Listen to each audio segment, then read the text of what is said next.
High बंधुगण welcome back to my channel बंग इंजेक्टेड। आजकेर भिडियोते आलोचना करब all new update of TVS Apache RTR 200 4V निये। तो let's start the video. Apache RTR 4V सीरीजेर तेमन अपडेट ना दिलेও अवशेषे आरटीआर 200 ए माइनर किछु अपडेट करेছে टीवीएस। डिजाइन वाइज कोनो अपडेट नेই, तबे फार्स्ट अपडेट हच्छे हैंडल बारे। टीवीएस नाम दिয়েছে हाइड्रोफॉर्म हैंडल बार। এই আপডেটে आरटीआर 200 এর হ্যান্ডেলিং আগের থেকে বেটার হবে।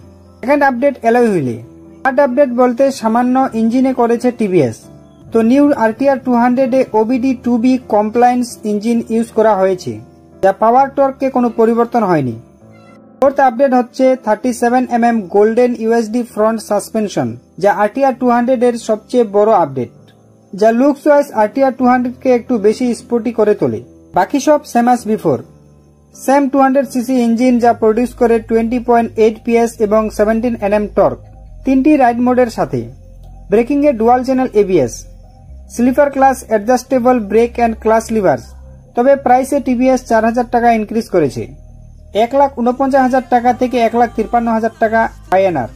আমার মতে আরেকটু প্রাইস বাড়িয়ে আরো কিছু আপডেটের দরকার টিভিএস আরটিআর 200 এ, যা টিভিএস কে অতি শীঘ্রই আপডেট করা উচিত। Number 1 6 speed gear box add করা দরকার। Number 2 TFT display. Number 3 LED indicator. এবং সবচেয়ে বড় আপডেট করতে হবে টায়ারে। অ্যাটলিস্ট ফ্রন্টে 100 এবং রিয়ারে 140 সেকশন টায়ার প্রোভাইড করা উচিত টিভিএস এর, তবেই বাজারে টিকে থাকতে পারবে আরটিআর 200।